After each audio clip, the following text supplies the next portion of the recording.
Kirk, if I haven't met you before, I'm a resident here in Capon Springs. I have this up just real quick because I know not everyone is on Facebook, but it's only been a matter of under 3 weeks since I learned about this, maybe just over, I think it was November 17th. I heard about it and put a post out on Capon Springs Community Group asking for more information. That didn't get too far. So that's what initiated starting this group. I mean, there's more to this group than this, kind of fighting this project, or at least in putting out the information on this project. If you haven't seen it, you're on Facebook. It's Capon Springs Neighbor Network. If you're not on Facebook, we're going to find probably another format to put out information. So there's maybe just mirror some of this on the website. We just haven't gotten there yet. It's literally now just 2 weeks, just trying to put this together. So we can have what we're doing today. We had the holidays coming up. We didn't want to postpone it, put it off another month sit by. So let me briefly introduce myself. Like I said, I'm Jacob Kirk. My wife back there is Sarah Kirk. So see if you're on Facebook, we're the ones posting this stuff. I'm a husband, a father, a carpenter, and a home builder. Our family likes to homestead. We live about 1 mile from here. I live up Macquarie Road. I'm also trained to be a firefighter at the station, but none of us, myself or anyone else speaking here, speaks for the fire station. The fire station is neutral on this. It should be, at least this time, so we don't speak for them or speak for the fire department. We love living in Capon Springs for the peace, the solitude, to be with our family, to be near the wildlife, the wilderness. We enjoy our private land. We raise livestock, we shoot guns, as much as we can, respecting our neighbors and our surroundings. We've also enjoyed making more friendships and connections here in the community. I'm not an activist or an energy expert. I'm not a public speaker. I have limited experience in these matters. But I see an injustice that will impact nearly every resident here. And for that, I'm just kind of here to speak out against that. Unlike many of you, we're not long-time residents who have lived here for generations. But our family does have a history here going back to the 1920s. Sarah's great uncle, Winnemore, and his father built the house down there on Turtle Lane back in the 20s, and their family has been coming here and part of, you're probably okay, because I'm actually not showing any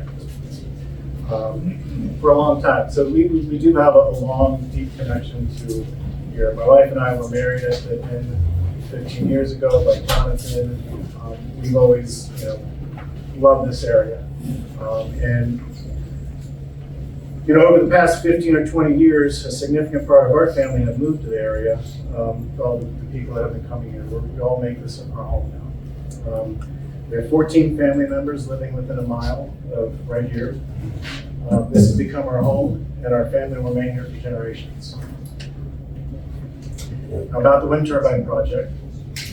Our extended family, the one I was just talking about, represents 6 households, all within 1 mile of here. That's 11 adult family members. But not one of them has known about this project.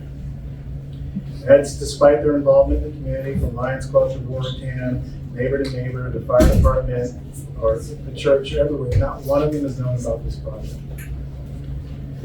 I understand we have another Facebook poll up here running the last few days, and I understand this isn't accurate, but it's telling that almost 90% of the 57 members who responded to the poll, 9 out of 10 did not know about this project either. So I argue that this project has not been developed in secret. There was an article in 2021 that was put out, so that's the claim that this isn't in secret, but the reality is we didn't know about it, and I think most of the people here do not.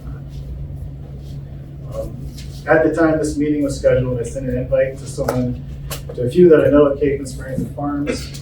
By the way, the families kind of always call it the inn. Some people call it the hotel, some people call it the resort. It's all Capon Springs and Farms, so if I reference it by the inn or the hotel, it's talking about Capon Springs and Farms. In response to the invitation, I was told, this project is an ongoing exploration that is being properly vetted following the transparent protocols and will provide community input at the appropriate time. We've also been told that this would happen after the exploratory phase is over. My takeaway from this is that they would inform us when they deem appropriate. Either way, no one from the resort or CPV, the developer of this project, said they would come to this meeting. From what I gathered, that is because they know we're angry. Speaking for myself and the few people that have reached out to me, and everyone here. So I think they wanted to let us settle down, wait until we come around and see reason, and see the supposed benefits of this project, and more or less let it happen. However, they only have themselves to blame for our anger. Had they engaged the community more thoughtfully over the last 3 years, or had a meeting like this to discuss the project, maybe we wouldn't be so upset. Yeah. I suspect that they knew we would object, or at least most people here would object. And therefore, proceeding without our input was just a lot easier. Because the truth is, I don't think our input matters. I don't think they care what we have to say. Their agenda is very different than ours. Just published in the Hampshire Review, Jake Brumback, from CPV, I guess he's like a project manager or a spokesperson who's dedicated to this project, said we've reached the point where we have done all we can to vet the project. We're at the point where we are ready to engage the community, and we are looking forward to hearing their concerns and interacting. We're looking to be an active member of the community. Yes, they have all the fun. Am I right? Is there someone from CPP or Capon Springs Farms? Can everyone hear me okay? Yeah. Yes. I think we might want to mic later, but I think I don't have too much more to say. It's just you. If you want to get it, it might be helpful. You speak.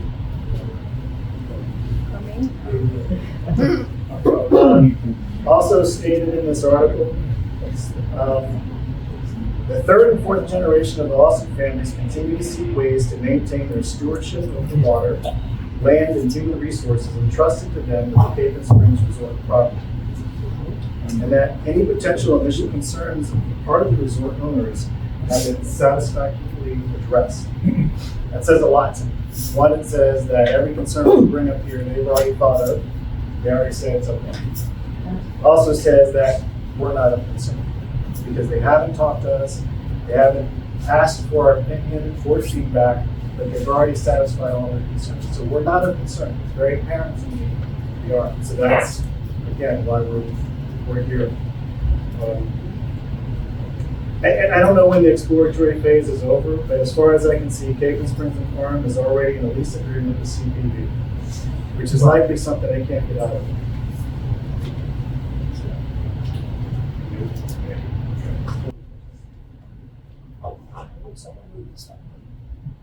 Okay, cool, better? All right. Oh, yeah. They've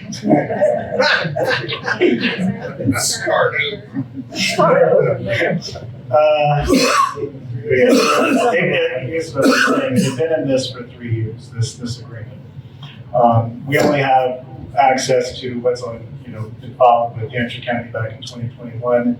To us, it looks pretty binding. We suspect that for them to get out of this agreement, there's probably penalties. So I don't know their situation. It's it also kind of doesn't matter in terms of our involvement or what we have to say.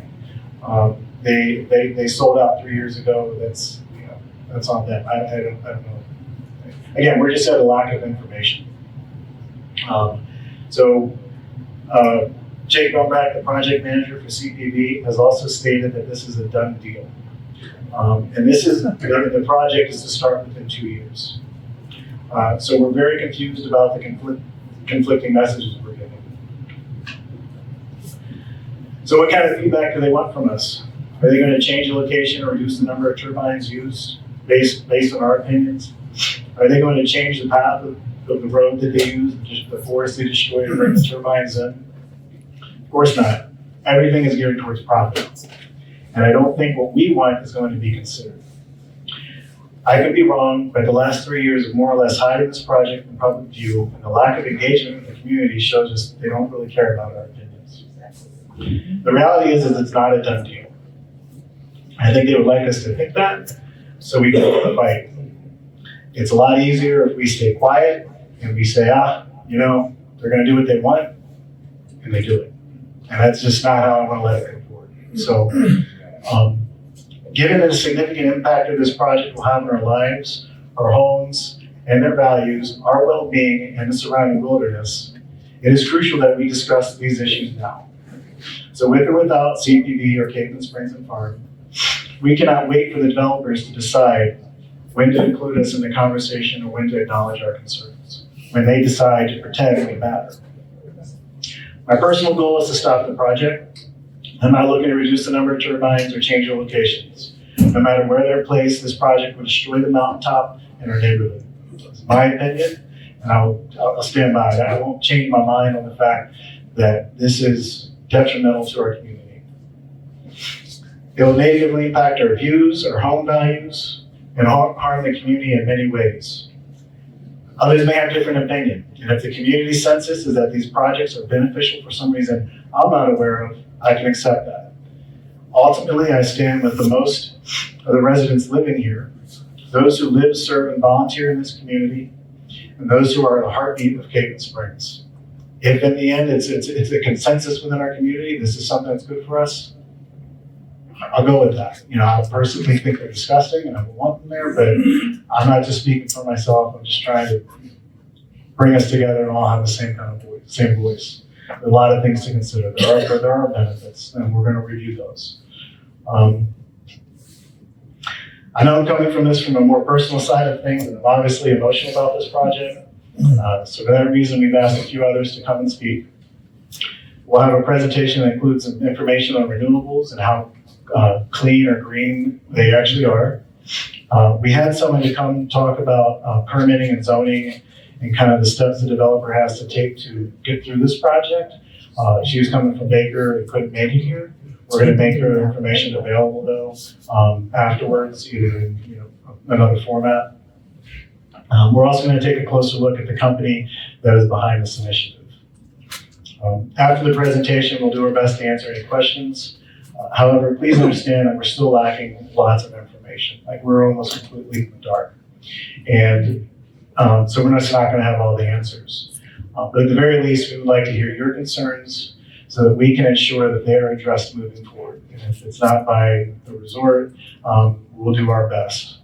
Hopefully we get someone from the resort that we can come to with questions or some CPV, whoever, to answer our questions on what size are they really going to be, where are they really going to be located, who's the manufacturer, what's the road that's going to, how are they bringing these things up?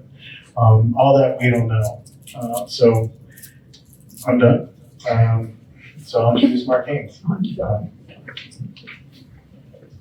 Thank you. You're welcome. This guy's done an amazing job, by the way. Yeah. Just from going through this. So my name is Mark Haynes. I'm not going to sit here and talk about myself. I can be Googled. I checked this morning. You can Google Mark Haynes Energy. You'll see my bio. But I've had a 45-year career in environment, water quality, water resources. Yep. Okay. Better. All right. And most significantly in energy.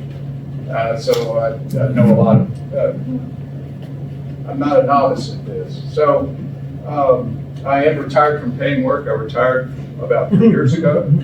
But I do work. So we have a place, does everybody know where Hanging Rock is? Augusta. So we have an off-grid cabin there. Got solar panels. I know what it's like to live with renewable energy. It works for us, but what I'm going to be talking about is grid scale or industrial scale solar energy, not the kind of stuff that goes on your roof. Okay, big difference. The local issue here is that Hampshire County is facing kind of a landslide of both potentially maybe more solar than wind, but also wind. And why is that?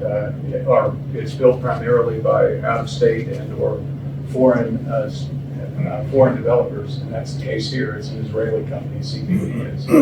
Why is this? So why are we facing this? One, we've got a lot of undeveloped land, forests and farms.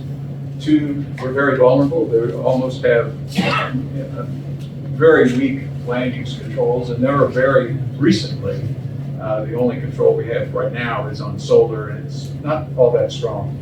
There are these data centers. Northern Virginia is the world's hub of data centers, Google, Microsoft, Apple, Meta, Amazon, and so on.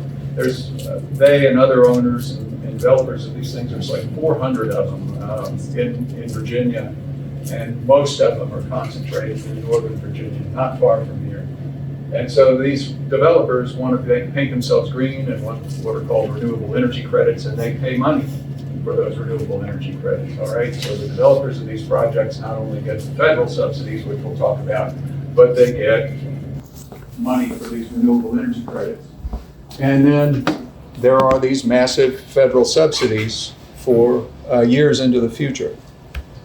And on the subsidy issue, the Inflation Reduction Act, which was passed in 2022, the estimate going out through 2035 is $369 billion. That's a lot of money. But actually, it's keyed to carbon reduction. So potentially, if that law stayed in place and there were the federal government continued to have the will to do this, it could be up in the trillions of dollars in the out years. It's a massive amount of money. So the big chase is on, and that's what enables these renewable projects. So what I'm going to say, and this is a very complex subject, so I'm going to go through a lot. I've got like 35 slides, but I'm going to go through it pretty quickly.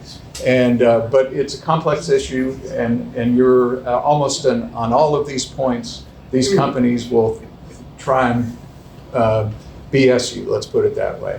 So I'm going to talk briefly about our watershed.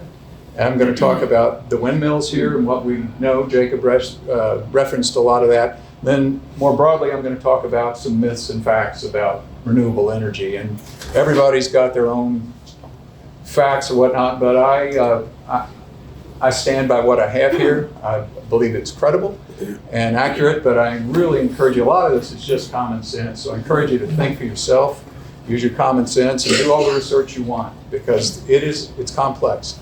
And then I got a trigger warning. For some of you, I don't know, it might cause indigestion. So about our watershed,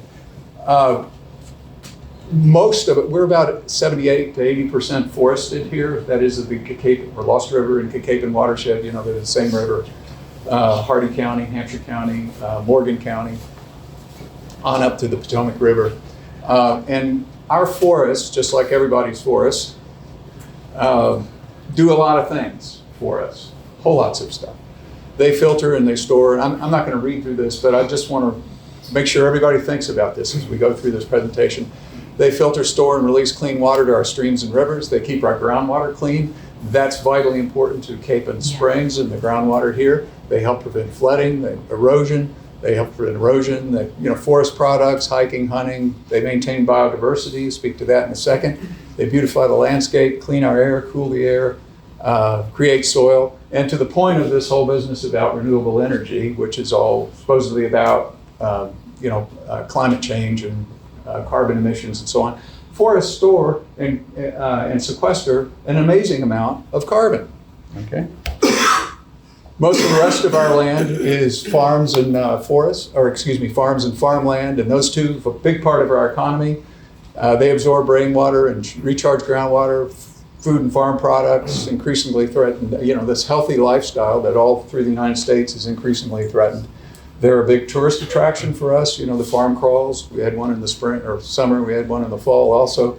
Scenic value. They build soils and big habitat, the edge habitats and the farms themselves for all kinds of critters. And again, they sequester carbon in their soils. I don't know if anybody's seen this. This is from the Nature Conservancy, and it's well based in research. But this is basically the Appalachian Mountains here, and we're right in the heart of the most in-depth, thickest, diverse species migration corridor. And that's not only migration, seasonal, but it's also through time. If somehow the climate is really changing, getting warmer, a lot of species, birds, believe it or not, mammals, reptiles, they'll move north, and they're going to move north through our chain, the Appalachian Mountains, and we're right in the heart of that. We're a very, very diverse habitat. Here in that corridor, there are two known potential windmill farms. One is over here on Short Mountain, and Linda Peters, who's one of the people, she was going to be here, Jacob referenced her, she couldn't make it because of the weather, but they have been fighting this thing tooth and nail down there. They actually have zoning, it's in Hardy County, and they've been successful so far. And maybe talk about that a little bit more later. And then the other potential windmill farm, or wind turbine farm, is here at Capon Springs. Here's what we know. CPV has multi-year lease with the resort to study industrial wind turbine installation. They are 100% owned Israeli company. They're owned by this Israeli company, OPC, and some other Israeli investors. I think Steve's going to talk about that a little bit more. CPV has been performing, from best we can determine, studies on endangered and threatened species. And they work with the Fish and Wildlife Service. And the Fish and Wildlife Service with these things, CPV knows and Fish and Wildlife Service knows they're going to kill a bunch of birds, raptors, eagles, hawks, and so on. So you get a federal permit, in essence, to kill a certain amount of these birds. So supposedly they're fairly far along in that. Little I understand, it was a fairly half-assed study, but so they've been doing that, and they've been studying wind conditions, of course. And then next year, as what I understand, they're going to start studying in detail the transportation, how they're going to get the equipment, the cranes and the windmill blades and so on, which are used. Is that me? No. How they're going to get them up here, and then they're, let's see, each one of these windmills, from the FAA data, Federal Aviation Administration, they had to apply there, and they essentially have gotten permission to put up something that's up to almost 700 feet high, each one of these turbines. Each blade, and I'm kind of deriving this from their numbers, but these blades are possibly up to 100 meters long, longer than a football field. So the modifications to existing roads will be needed, and they're going to be profound, however they get them up there. A large amount of forest is going to be cleared for the access, the construction of these things, and the maintenance of these things. There's going to be a pretty doggone big laydown area or transfer area for the blades, the equipment, and so on. And you can imagine you've got to lay down these blades that are huge. It's going to be big somewhere. And then they're going to have large excavations and quite likely blasting necessary for the foundations. And I'll show you what those look like in a minute. What we don't know, is this a done deal? When will CPV finally address the community? What's going to be the impact on the groundwater and on the surface water? What's the scale of the wildlife impact? Scale of the road modifications? Switchyard construction? How long will these turbines last? And you can see data all over the place. I think CPV said they're going to last 35 years or something.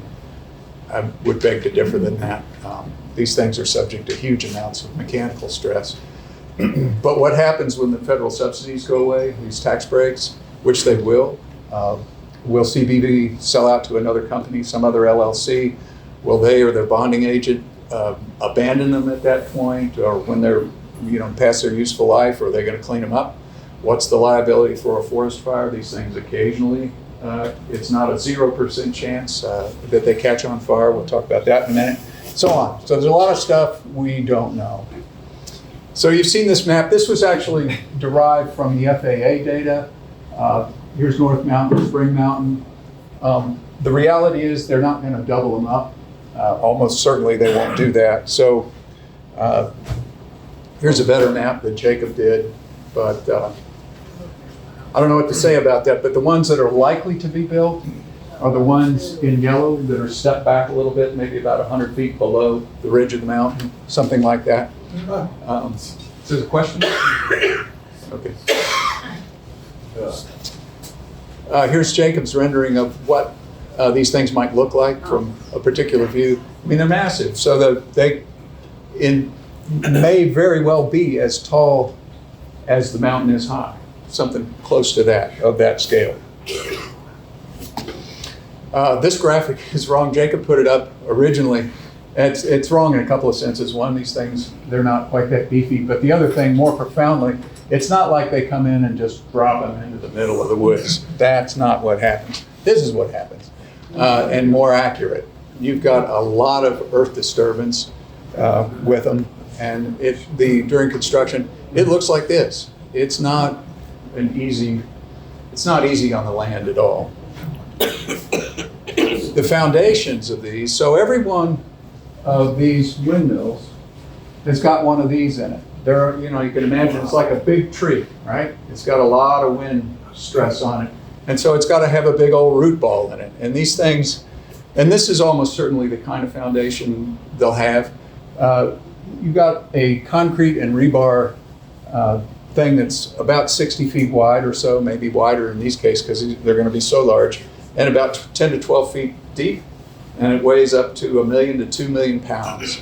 That's going to be in the ground, and that will never come out of the ground. And by the way, it's not like right at the surface either. They dig them down into the ground a bit. So I would just guess they're not going to be out there with shovels and picks. They're probably going to be doing blasting to get these things in the ground. Big equipment, big doings.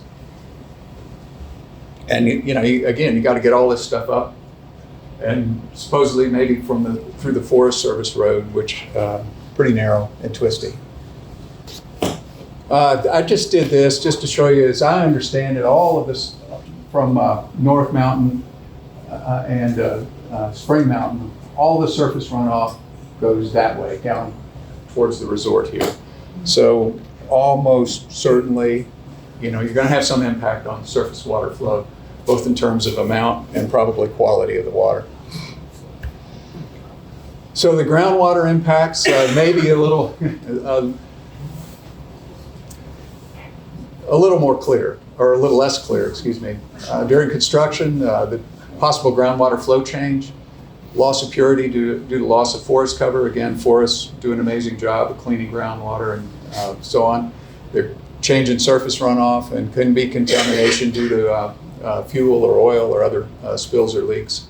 During the operation, changes in groundwater storage and recharge, changes in surface runoff patterns, and occasionally these things leak a lot of oil. Each one of these turbines has several hundred gallons of oil in it because they're big rotating mechanical equipment with transformers in them and so on, electrical equipment. And then during decommissioning, if they do, all of the above. So I want to switch from talking about the specifics of the Capon Springs windmills to more generally about renewable energy. Or won't this stuff help the environment and reduce my power bill? And I'll give you a preview. No. So there are two fundamental problems with both wind and solar. One is that the wind and sun are not concentrated. If they were concentrated, you'd be living inside a really hot oven in a hurricane, okay? Or I like to say you'd be on the surface of Venus. But we're not. We live in this place where it's quite livable. The sunshine's not too intense. The wind's not too strong. And so what that means is it's not a concentrated amount of power, but it requires a whole lot of land to collect it. It requires a whole lot of equipment to turn it into some kind of useful energy. And again, think back, on those big wind turbines. There's big, expensive upfront costs, and hence federal subsidies for these things and the tax breaks. And at the end of their useful life, there is a staggering amount of waste to take care of. The second thing is wind and sunshine are intermittent and basically unreliable. And so what that means is they require 100% backup, either with other more reliable power stations or batteries, but more on that later.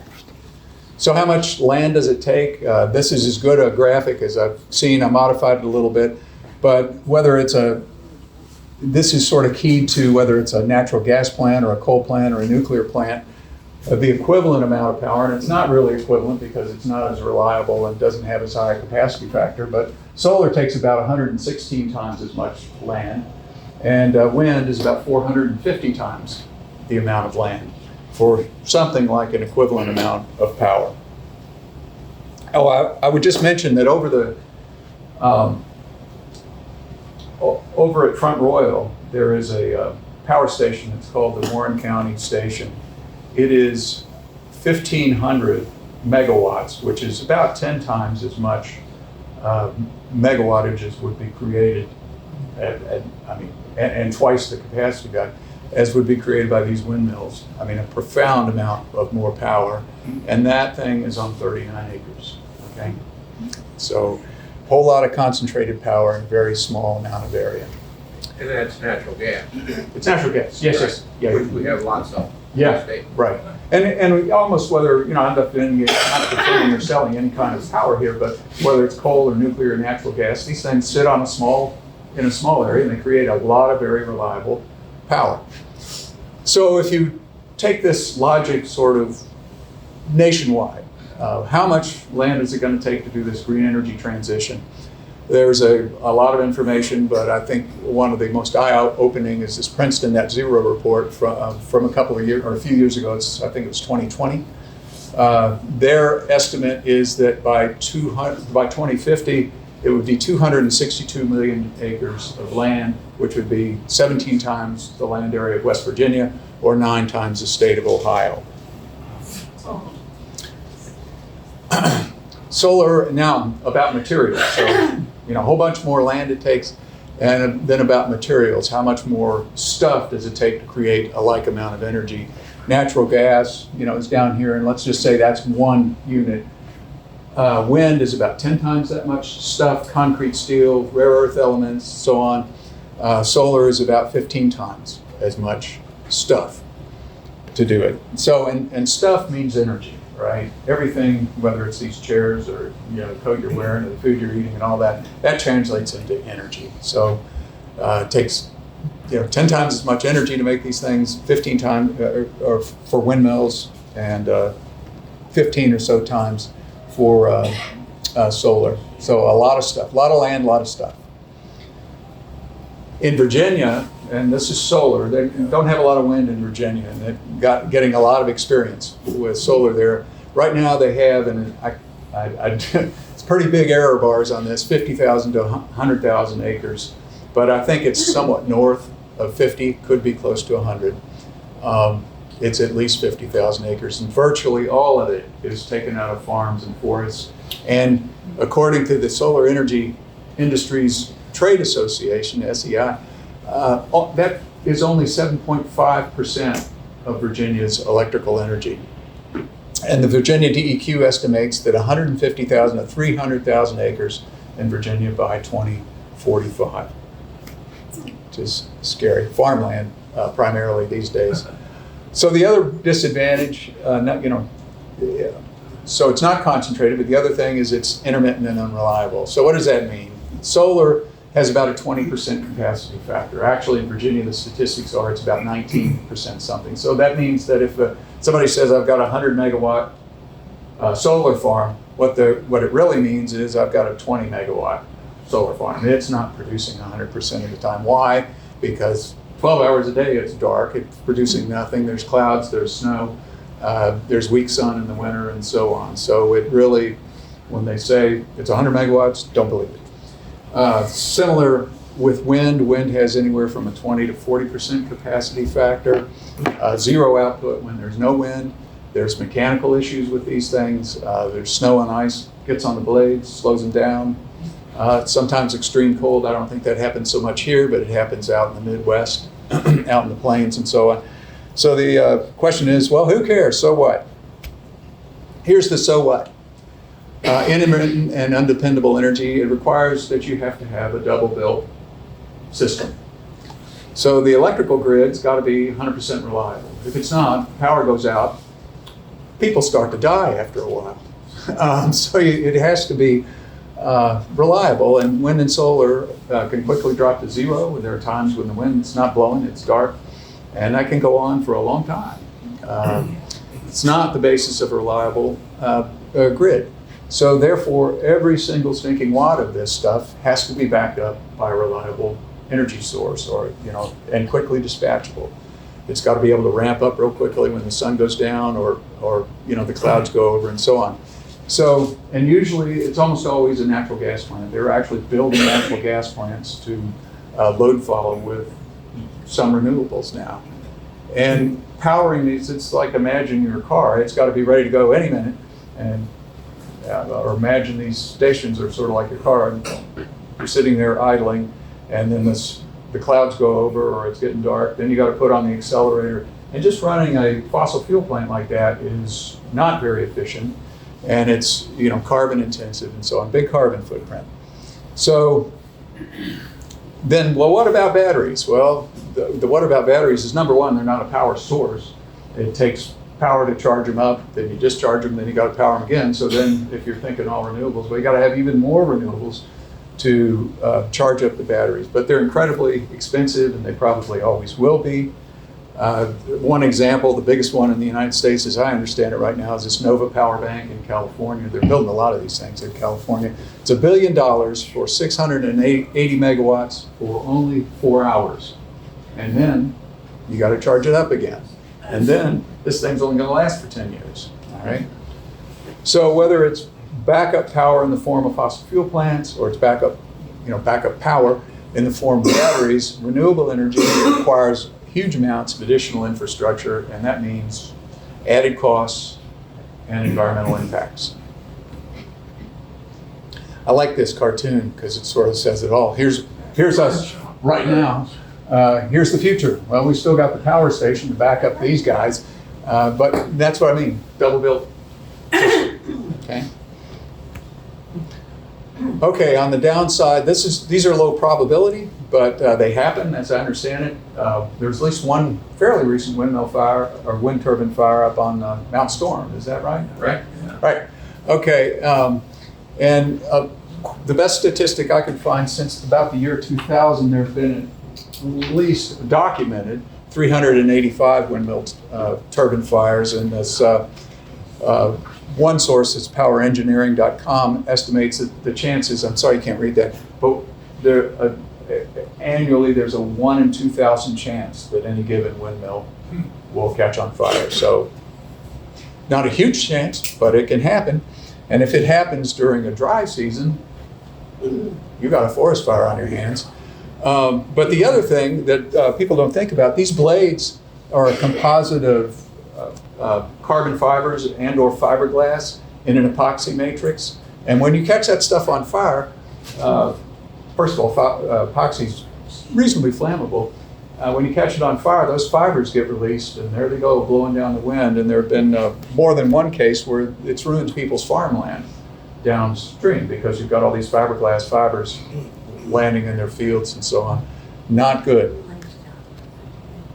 And then the oil, I mentioned this earlier, these things have hundreds of gallons of oil in them. They've got gearboxes, yard pitch drives, stop mechanisms, electrical transformers full of oil, and so on. And lots of stress and lots of things going on here. And so occasionally they leak oil. And many of them, you'll see they kind of look dark like that. That's oil, all right? And that could end up in your water.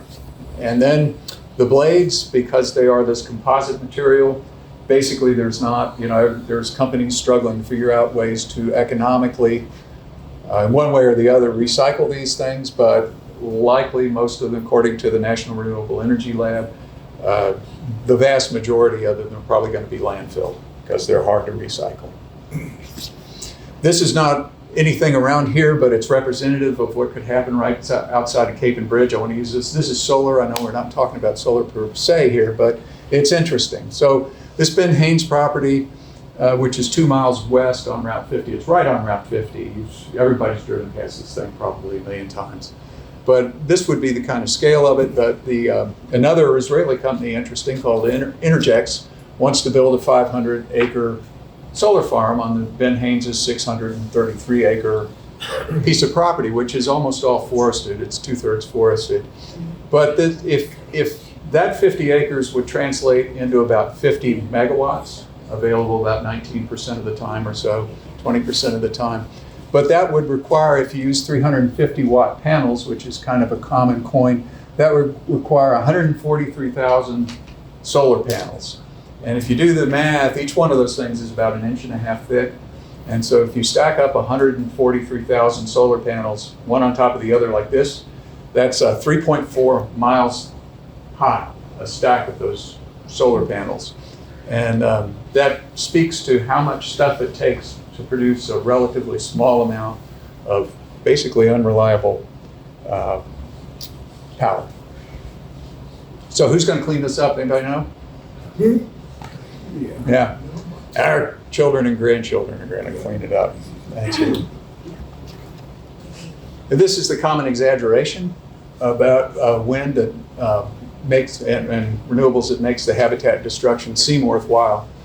And this is, so I'm using the example of that CPV gives. They've said in essence, our 125 megawatt wind farm is going to provide enough electricity to power 37,000 homes. The more correct statement is, our 125 megawatt wind farm might provide enough electricity to power 37,000 homes when a good wind is blowing, and the rest of the time, not even close. Even more truthful is, our wind farm will power 37,000 homes, maybe 35% of the time. The other 65 to 70% of the time, every single watt's going to have to be backed up by something else that's reliable, be it gas, and it's going to be gas, coal or nuclear. Yep. So, what's the plan to go 100% renewable in the United States? Right, can you see this? Am I on a course? It's not very visible, but imagine you can see this. So right now in the United States, we've got about 12,000 power plants that are connected by something like 300,000 miles of high voltage transmission lines. The future, we're going to have tens of thousands of wind and solar facilities, and you're going to have to triple the amount of transmission lines because you got all these things that are, not connected right now. They're going to have to be connected. So you're,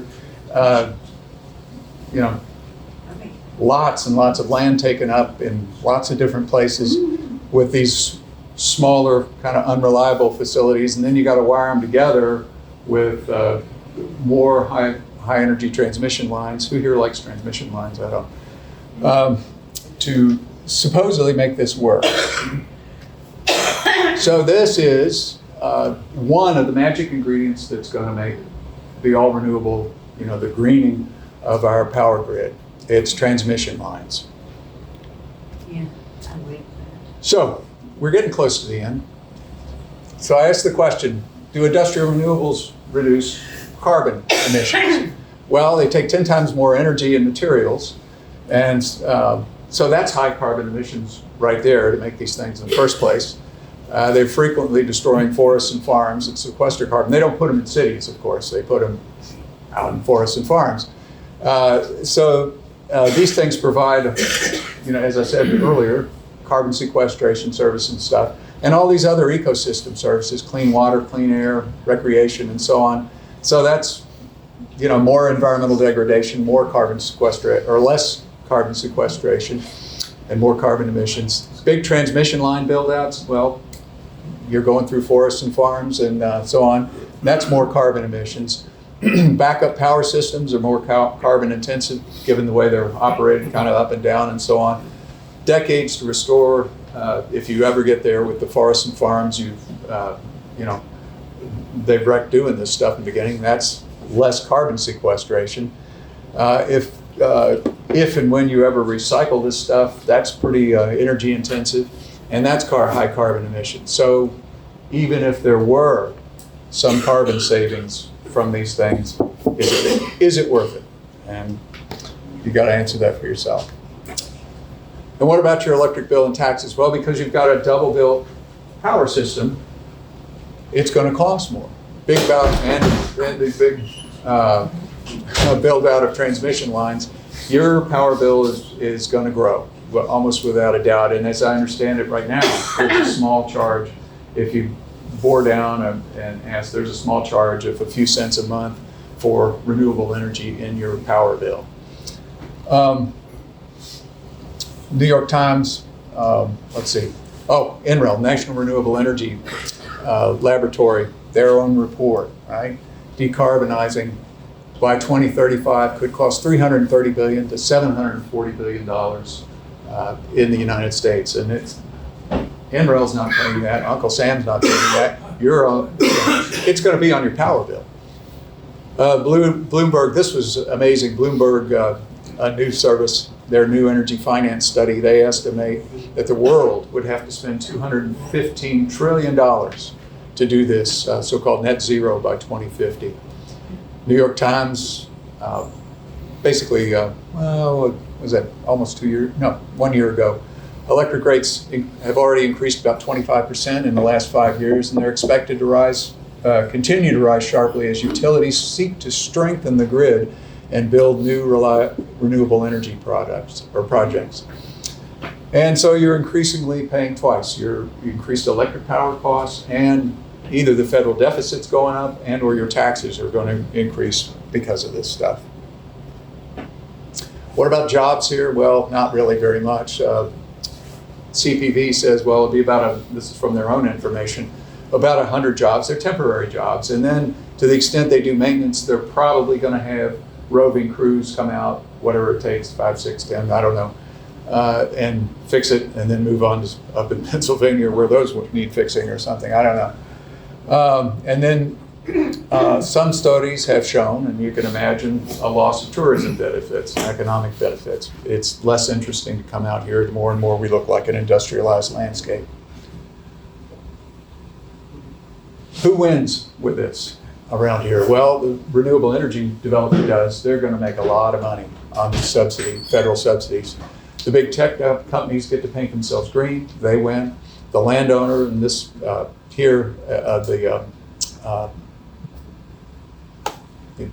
resort gets a lucrative lease payment. We don't know what that is, but it's probably pretty lucrative.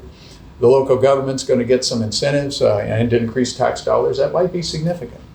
And some local suppliers probably will benefit. Concrete, rebar. I don't know. So these are mostly short-term private gains. I think we can be assured that over the life of these things, the Austins are going to make millions and millions of dollars. Yeah, could be. I'm not speaking to that. I don't know. I like the resort. It's a great place. So, but yes, there's money involved. Without a doubt. Who loses? This is the last slide. You can applaud that. Surrounding properties are going to suffer a loss in value for decades. Surrounding landowners are going to be deprived of peaceful enjoyment of their property for decades. Our rural lifestyle is going to be eroded for decades. Our natural beauty and tourism appeal is probably going to be eroded for decades. Our natural habitat and species will suffer for decades, maybe forever. And higher federal taxes and higher power costs for decades. So this is multi-generational loss for virtually everybody in our county. And I just interject one more thing. Yeah. It's not just to look at these during the day and have them cross there. Each one of these will have a flashing red light on the top of it. Yep. So at night, you're going to see flashing red lights up and down. Yep. Every 10 seconds or so. I'm It's sorry? every 10 seconds or so. Yeah. Oh, yeah. Yeah. So that's it for me. So Steve's for name. you, real quick. Oh, yeah. Yeah, on the, back to the actual wind turbines and whatnot, what kind of infrastructure do they have to put in for them? Substations, things like that? That's what I couldn't find any information. Yeah, I don't think there is, but yes, without a doubt, they'll have to have some kind of substation to take the power from those windmills, convert it up to whatever the voltage is, and the transmission lines that are close there. And that's one of the reasons they want to build in there, because the transmission lines are. My concern is, just finding out this has been in the works for 3 years. My house is right below them. I'm where the two power lines converge. That's where I live. I'm sorry. Right below. And 2 to 2.5 years ago, all my properties were surveyed. I called the county, they couldn't explain why. And Now we I'm know. at the point where you come down the mountain where it's not flat, but it starts to level off to a more usable terrain. Because you go a few hundred yards above my house, it gets steep. So we'll talk in a little while about what we can do about this. And you might be quite extra motivated to do some of this stuff. So, A few of us are. yeah, Very so if you much haven't seen, this is, you A guys lot of are. people have been posting online of There you how go. this affects us or whatever, Yeah. our families. Yeah. We own the land all down through there. And not only in the 70s did we have an interstate power line go through the middle of our property, then 20 years ago, roughly, another interstate power line cut through our property. And now, the last thing we have left, which is a view, is gonna be taken away. I mean, they have obliterated our property. Yeah. So all these arguments, I know Jacob got into a little bit of an online argument with somebody, another member of the Mark Club. I don't know if he's here or not. But all these arguments about, well, how much of a property depreciation are these things going to cost? To me, it's irrelevant because it's going to make your life miserable. Exactly. There's no price you can put on that. Yeah. So, I don't know if you've seen the graphic, and you got, everyone knows the turbines in Mount Storm. I'm pretty sure everyone's been down there and how big they are. That's how big they are, and this is to scale. The size difference between the turbines that are going here and the turbines that are down there. To put that, Storm. yeah, the ones, yeah. Oh, shoot.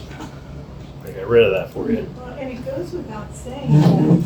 Let me get one more real quick. I mean, it's going. Well, That's the That's- question I had. yeah, Where it's is not, this- you know, you can say that same thing. Actually, West Virginia is one of the few states in the PJM 12, 13 area that exports power because it's cold. But I don't think that's the strongest argument against these. You'll get some of the power, depends on the vagaries of the grid.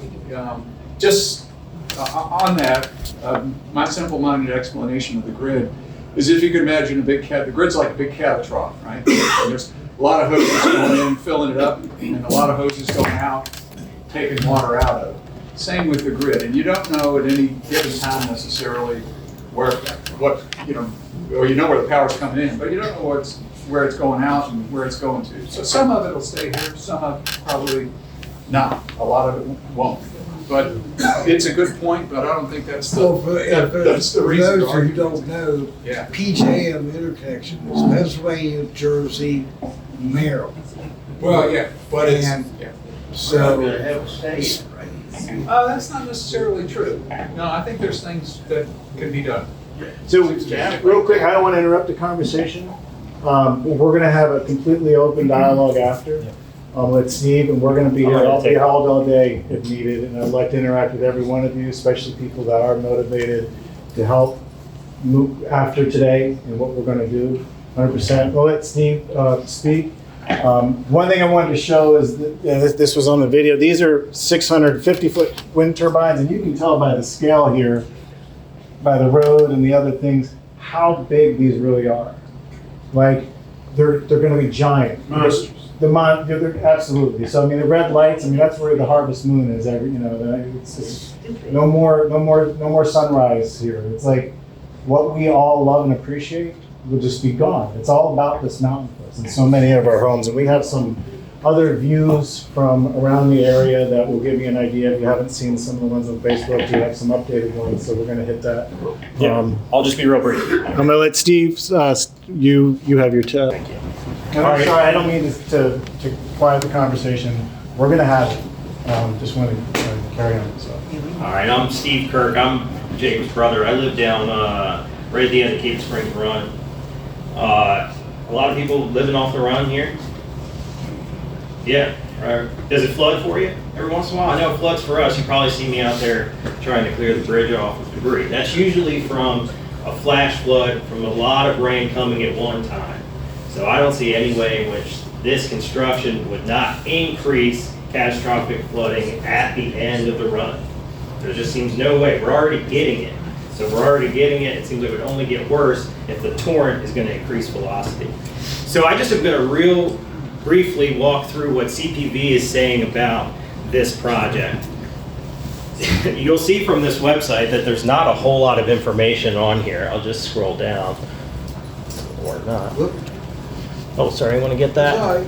Yeah, well, CPV, they were bought in 2021 by OPC, which is an Israeli company. That was the OPC's the OPC was trying to get a foothold into the American energy market. And that's basically all of this. Everything that Competitive Power Ventures does is based around the idea of increasing the amount of megawatts they can put into their pipeline so that they can get outside investment and make more money. So it's not even about, they have nothing that they're trying to do morally. All they're trying to do is push up the total amount of megawatts that they can put out there. And they recently, just last month, got a new investment from Harrison Street Investors in Chicago, which is mostly asset management, private equity asset management. So they're looking for money from wherever they can. They often get Japanese investors into their gas turbine projects. They're building a project in Doddridge County as well. So they have inroads with the PSC, which, Mark, we didn't really get to talk about. Linda was going to talk about that. That's one of the main bottlenecks, is going to be the Public Service Commission. Does everybody remember getting letters in the mail about Apple Valley raising their rates from the PSC? Yeah, well, they were supposed to send you all one. And then they were supposed to send you another one when they raise it again 3 months later. They don't send you letters when they raise your electricity bill. PSC has to approve those electricity rate increases. We've had a 36% increase from 2019 to now. Now, the PSC is supposed to be our advocate. And by being our advocate, last year, they discovered that Potomac Edison had overcharged its customers $220,000. Well, they said, oh, well, we got to fine them. So they gave everybody a one-time credit of $15 to $20. And at the exact same time, they approved a rate increase that would raise everybody's monthly bill an average of $15 to $20. Oh, that's lovely. So the PSC is not going to be on our side. That's, one step forward, 11 steps back in one annual cycle. So anyway, let's look a little bit about what they're saying here.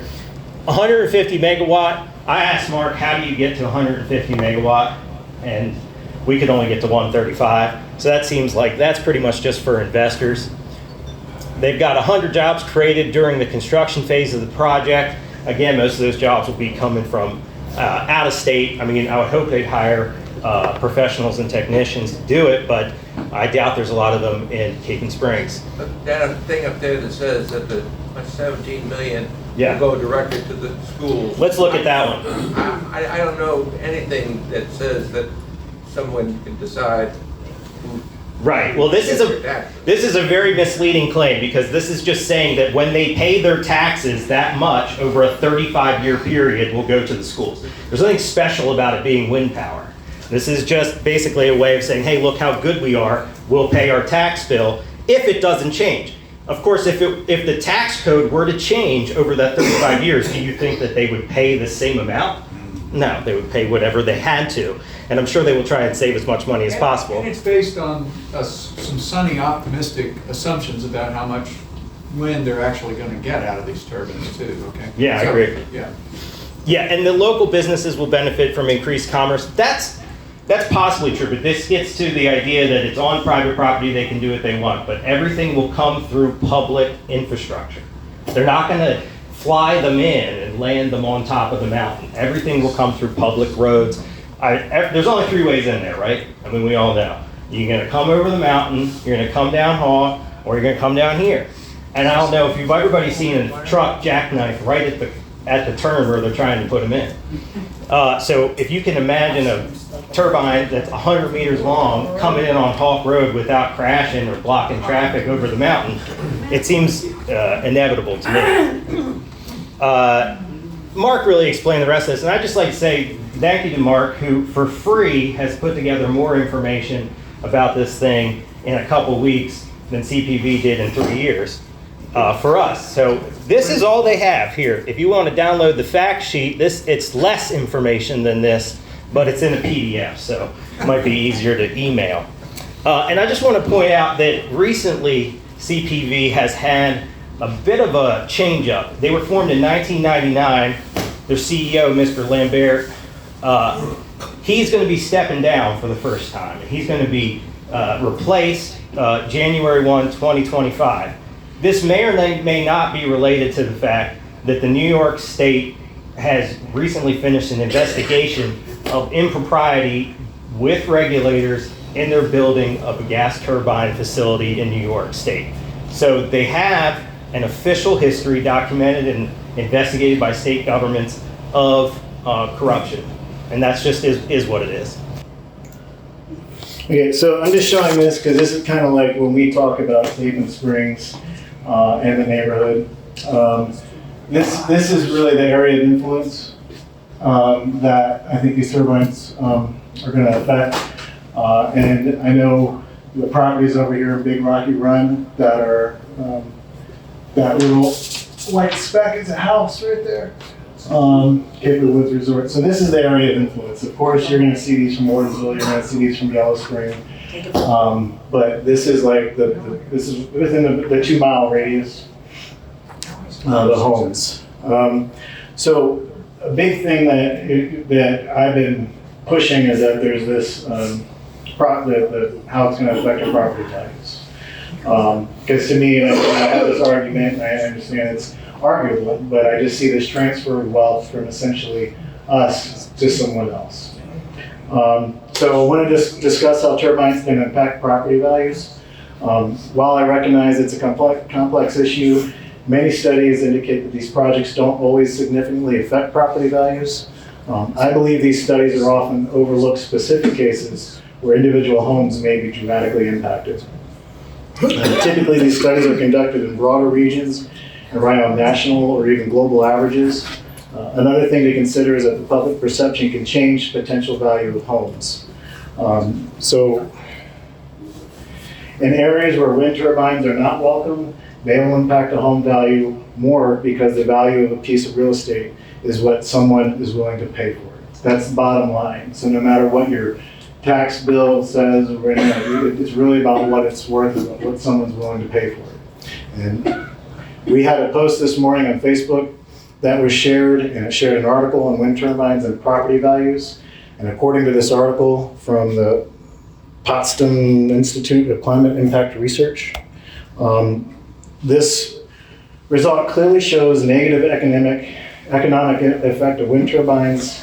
Visibility decreases as distance increases. Point of this article, which was posted by someone that is supporting the project and trying to convince, I guess, us that we don't really have a lot to worry about, does say the value of a house can drop up to 8% when a wind turbine is built less than 1.2 miles away. Many homes are within that distance to these turbines. Yeah. But averages do not consider real-life situations where some homes may suffer significantly more and even become unsellable. Taking 8% of a $400,000 home represents a $32,000 loss in equity for the one property. Sure, I think some will be more, some might be less. Every property is valued differently. But the combined total loss of equity from all the homes affected by these turbines represents a staggering amount of depreciation in our asset values that we'll all suffer. Here's a friend of ours who's 1.7 miles from the turbines. The property's at the end of High Top. This is Spring Mountain. This is where the power line is. Tell you they have this house because of you. I mean, that's why a lot of us have our homes where they have them, or we've cleared the trees. It's for this view. So here's what roughly, and this is crude, I did this morning, but to the best of my ability, these are to scale, 700 feet turbines planted along what it might look like. I admit this is crude, but common sense tells me it's going to change the property value. And in addition to that, there'll be a switch yard up there as well, so Yeah. there'll be significant clearing. You'll have the clearing around each one of these, the loss of trees.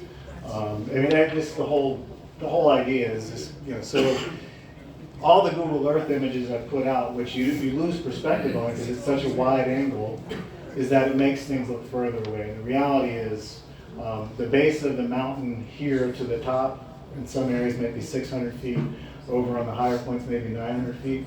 So like Mark said, it's almost the size of the mountain on top of it. Now, it's not at the top, it's down, you have some trees. But in general, this is what we're looking at. So I'm not an expert, and I've had little time to do any research before this meeting. I know there are others that may have looked into this, so they're welcome to discuss this in this group if they want. It can be part of the conversation after, except I'm not an expert. Considering what's at stake, I can't take the articles like what was posted this morning as any type of comfort. I don't know who funded the study, but I can't imagine the effect on us will be anything but serious and negative. I mean, there's literally no property value is going to go up because it's the turbines. I just can't imagine that. It's, maybe in some areas, people are really digging these things and they're excited about living here. I don't know, but it's not going to happen here. As we move forward, we'll continue to research and would like to work with like a forensic appraiser to better understand the effect on us. That's kind of like going forward. A lot of this evidence, it's just hard, but I just can't take the reports that are put out there that are averaged out and say that's okay, provide me with any comfort. So there's just more on that to come. I didn't want to present anything on Facebook or here that is misrepresents any facts. To me, it's more of a common sense thing. This is going to hurt our property values, and that transfer of wealth is unacceptable to me. So this house, last thing, this house is on the end of, this house is here, oh no, turned around. So there's the house up at the end of Big Rocky Run, and that's the location of, so this is the FAA split GPS points. We'll say they're probably not doing this one because it's proximity to the Tuscarora Trail. They're going to have probably issues there. So let's say they're going to put it down here. Regardless where it is, that's about a half mile. And that's their view, looking up the mountain. I mean, that's you can't tell me that doesn't. To me, that would likely make that home unsellable between the sound, the potential, and all the other issues around it. Living next to a turbine, I mean, that's the reality. These people aren't going to be compensated for the loss. There's no room in that $350 million budget to build these to compensate any of us for this loss. It's all something we're expected to bear. So that's that. At any given time, and I'll just show real quick in Google Earth. I mean, it's kind of neat. I can drop in. There's a view from Eagle Rock. This is a Virginia home that's just down the ridge, about a half mile away. You can see the house. That's their view. This is Wild Acres. We've been posting there, informing them. It's not so bad because they're kind of over the crest, but it's going to affect them. Yeah. This is the home I just showed you, half mile away. So this is amazing work, by the way. Yes, it is. This is a mile and a half. This gets up into High Top area, right? So that's a property there.